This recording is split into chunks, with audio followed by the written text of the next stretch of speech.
d'humour tendre. L'amour, la vie, la vieillesse, la retraite. Il va falloir vraiment qu'elle se secoue.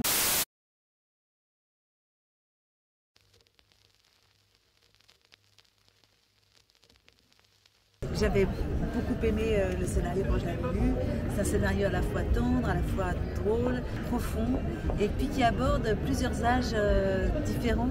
Alors bien sûr, c'est la sexualité des 70, 80 et plus, mais finalement c'est aussi et moins, dans le sens qu'on vient la conjuguer avec le regard d'une sexualité à 50 ans, sexualité à 20 ans, et je trouve très beau la façon dont c'est lié. Ce ne serait pas une série qui se concentrerait juste sur... parce que comme si on s'intéressait à une partie du corps. Il vient prendre tous les corps d'âge et en fait écrit avec beaucoup de délicatesse, beaucoup de comédie aussi. Et puis on s'y reconnaît bien.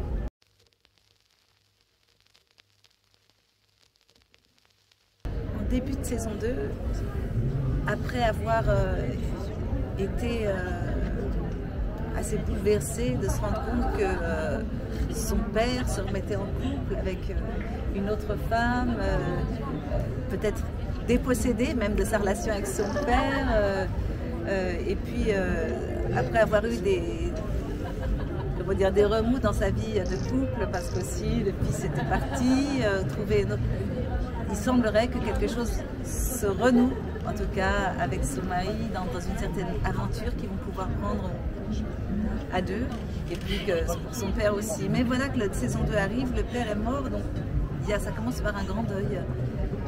Un grand deuil au moment où on pensait que voilà, les choses s'étaient résolues, et son mari avait décidé de partir pour une aventure, peut-être pour relancer une énergie assez forte sur se ressaisir de leur amour, quoi. Ils ont senti qu'il fallait prendre un risque fort, une aventure forte, mais peut-être qu'elle est un peu trop volontaire, et en tout cas mon personnage Isabelle ne sent pas du tout prête. Elle aimerait bien être prête à l'aventure, mais elle ne la sent pas du tout. Elle se demande même qu'est-ce que c'est l'aventure, au fond, qu'est-ce que c'est la notion d'aventure, et elle se sent absolument pas en phase avec aucun langage, aucun désir aussi à ce moment-là. Et il va falloir qu'elle retrouve tout ça.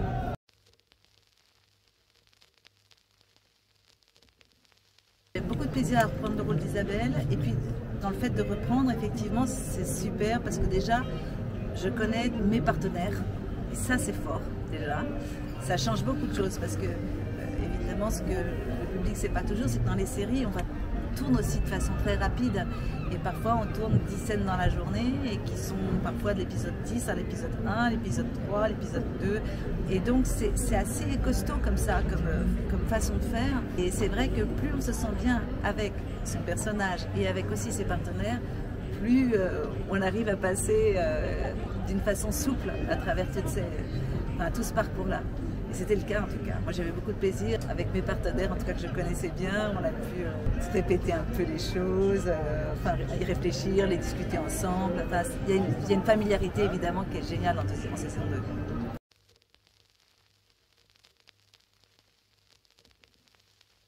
Mon rôle s'appelle Isabelle. Alors très vite Isabelle a réinvesti une histoire filiale presque avec Rose, qui était la nouvelle amoureuse de son père, mais son père est mort.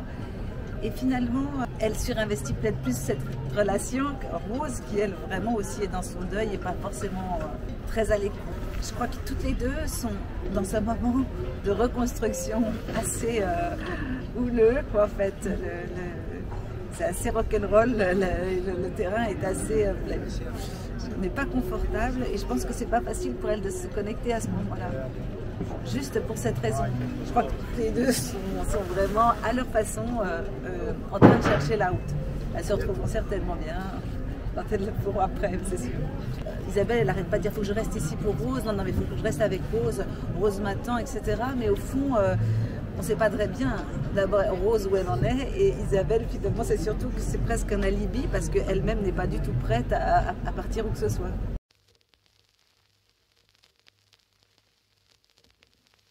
C'est un style d'humour tendre, c'est-à-dire qu'on rit vraiment, mais chaque fois, c'est jamais au dépens des personnages, c'est toujours de soi, et puis on rit, où on se dit « ah ouais, je peux reconnaître ça moi quand même ». Au début de la série, on a garé notre camping-car dans le jardin de la nouvelle maison de retraite un peu imaginée, associative de Rose et puis de ses nouveaux amis. Et moi, je trouve que c'est tellement confortable d'être là, dans leur endroit. À la limite, je me sentirais très très bien de m'y installer moi-même.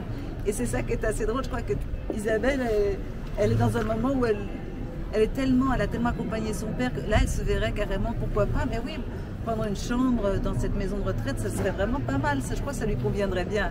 Il va falloir vraiment qu'elle se secoue pour réaliser qu'elle a beaucoup d'autres choses à vivre avant ça, qu'elle en a encore que 50 et c'est pas encore le moment d'aller là. Et donc ça, je trouve ça très très amusant et très très tendre comme idée, quoi. Je crois que c'est un moment où elle a besoin juste d'un environnement familier, l'idée d'être sur une route, mais tout à coup elle se dit oh mais là c'est bien, puis la douche est chaude, et puis c'est bien, on est confortable, et puis c'est un moment où elle n'a plus envie de prendre de risques, je crois qu'elle aurait envie de se reposer, et en fait la vie ne permet pas ça, et lui dit surtout écoute c'est pas le moment en tout cas, ouais c'est ça.